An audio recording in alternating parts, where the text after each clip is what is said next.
My name is Suzanne Schlangen. I am a special education and title teacher for the Rocori District, and I teach at Richmond Elementary. I will be reading chapters 9 and 10 from our district book, Fish in a Tree. Chapter 9, Bag Full of Nothing. Today, we're each supposed to bring in something that represents us and tell the class about it. I thought of a few things I could bring, like a can full of dirt or a bag full of nothing. Mr. Daniels asks for volunteers to go first. Shock of the century when Shay raises her hand. She gets up there with a picture of her horse, Diamond. She goes on about how she loves him and goes riding several times a week, but how it's a lot of work to take care of him. She shows us her riding helmet and fancy riding jacket, too. I guess there really isn't anything that she doesn't have. Jessica brings a picture of Shay and talks about what good friends they are, which I think is funny since we're supposed to talk about ourselves. Oliver bounces to the front of the room. His feet are never on the floor at the same time. He takes out a light bulb. I am the giver of light. Really? Mr. Daniels asks. Well, my dad is. He sells lamps. And when I grow up, I'm going to be a salesman too. I'm going to sell hangers. Hangers? Mr. Daniels asks. Yeah, because I was thinking that it should be something that everyone has.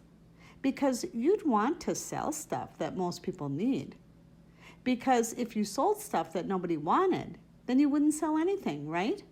And everybody needs hangers. Mr. Daniels smiles and puts his hand on Oliver's shoulder. Oliver, you are one clever boy, you know that? I haven't been in this school that long, but I'm going to guess that Oliver hasn't heard that said much. He falls into his chair, which tips back, but he grabs his desk, rates himself, and cheers for his own victory. Albert gets up next. As always, he wears the shirt with Flint on it and his bruises. He reaches into a brown paper lunch bag and pulls out a jar of clear liquid. He clears his throat. This is a mixture of 2 parts hydrogen and 1 part oxygen molecules. Will it explode? Yells Oliver. Albert does not answer. Instead, he unscrews the metal lid and drinks whatever it is. I'm silently freaked out, but Oliver goes nuts. He drank it. Did you see that? He drank molecules. Gross. It is merely water, Albert reports.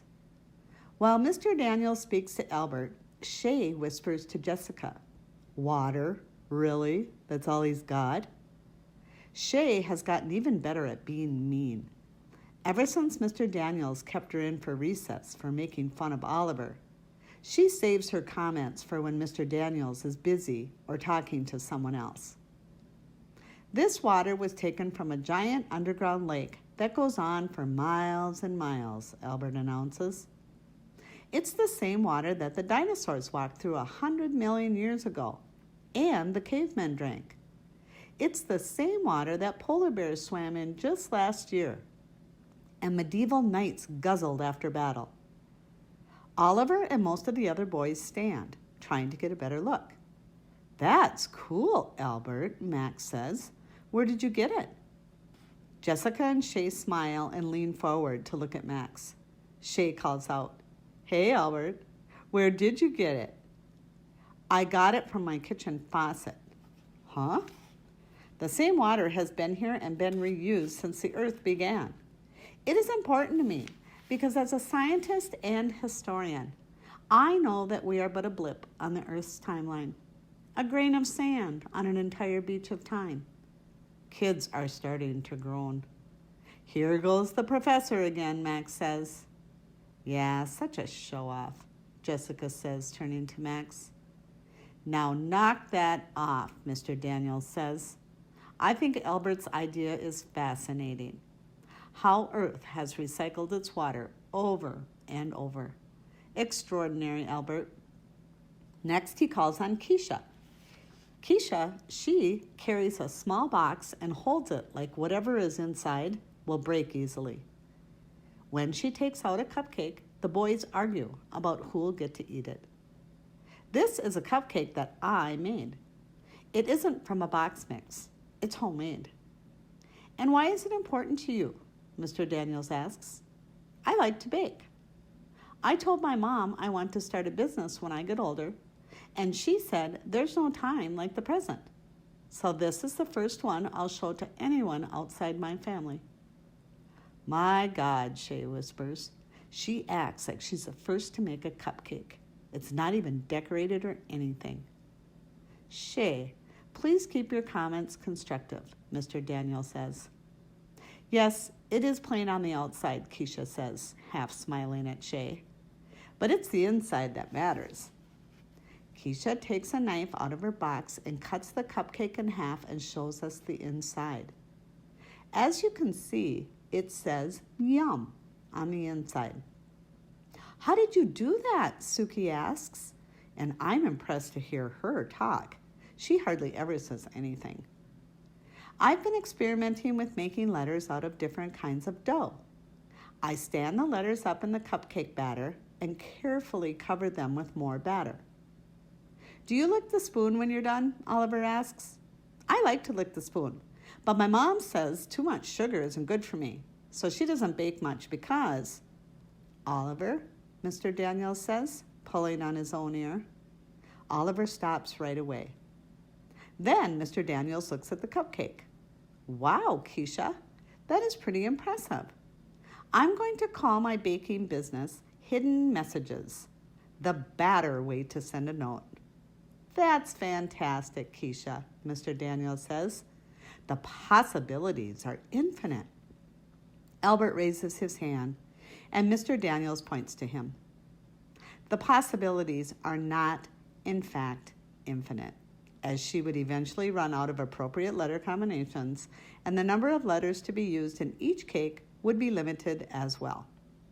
Also, you imply that the possibilities are all positive when it is probable that the possibilities would be equal in positive and negative outcomes. Actually, you're correct, Albert, Mr. Daniels says, but I am an optimist. What can I say? So, you agree that the possibilities aren't endless? Well, I agree from a mathematical standpoint, Albert, but not from a human one. I believe that the things we put numbers on are not necessarily the things that count the most. You can't measure the stuff that makes us human, like Keisha's creativity or how hard she'll work. Mr. Daniels shrugs. Just my opinion. Well, it seems that the part that can be measured is most important, Albert says, because that's what can be proven. Well, my fine young fellow, I think we'll have to agree to disagree, Mr. Daniels says, walking by Albert and patting his shoulder. Then Mr. Daniels calls on Suki. She pulls out tiny paper bags and begins to pass them out to everyone. I bring 2 foods to share. One is hone senbei, my grandfather's favorite. Other is wasabi peas. They are maybe spicy. Food in America tastes... She turns to Mr. Daniels. What is correct word? All of a sudden, Max jumps up and runs to the sink, followed by Keisha and Jessica. Too hot, Max yells. The 3 push each other a bit, trying to scoop water into their mouths. Oh, yes, Suki continues. Bland is correct word. Food here is bland. She seems to think that the 3 kids at the sink are both funny and odd. I think how hard it would be to move to a different country and have to learn another language. I can't even handle one. Mr. Daniels laughs, holding the little bumpy bright green pea between his fingers. They don't look that hot. Most people in the class are too chicken to eat it now, pushing it away. Suki looks a little hurt. Albert puts one in his mouth. He eats it, but looks like he's in pain. His eyes even water. He says with a gasp, I like it, Suki. Thank you. That Albert, he is nice. Oliver pops his in his mouth but has no reaction. Oliver, Mr. Daniels asks, you don't think it's hot? Nah, I'm the only one in my family that can finish a fireball without taking it out of my mouth. My mother says I must have no taste buds at all. And my dad says, Mr. Daniels pulls on his earlobe again and says, thanks, Oliver. Oliver's mouth is open, ready to keep going. But he says, thanks, Mr. Daniels. Do they have some signal or something? Suki continues, these foods mean much to me because I share them with grandfather. Many things about Japan I miss, but grandfather I most miss. Also, I miss wood carving with him. He make me wooden blocks and I carve gift for him and send. So that's why she has those blocks. I eat these foods because they remind me of Japan and my grandfather.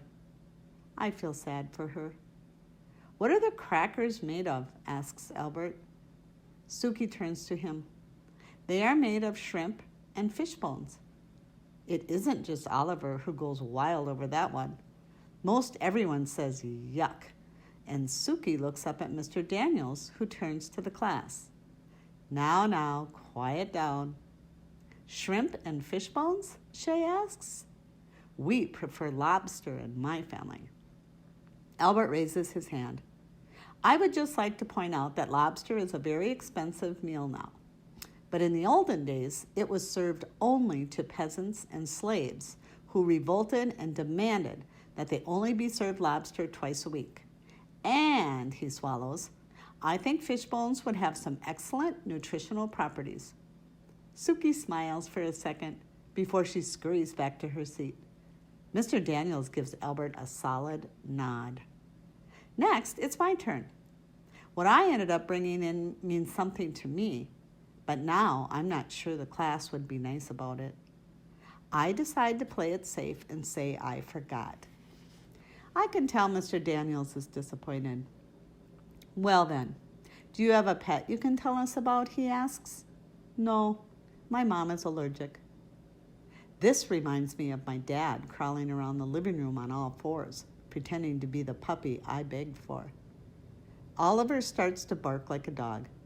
Mr. Daniels says, too much of that, Oliver, and we'll have to give you dog biscuits. Better be careful. Mr. Daniels squints at me. Are you sure there's nothing you can show us? Because I have a feeling there's something.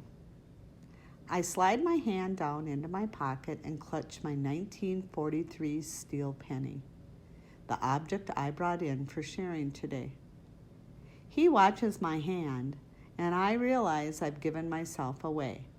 So I stand and I take out the penny. My dad is in the Army, and he's deployed right now. On the day my dad left, he gave Travis and me these pennies.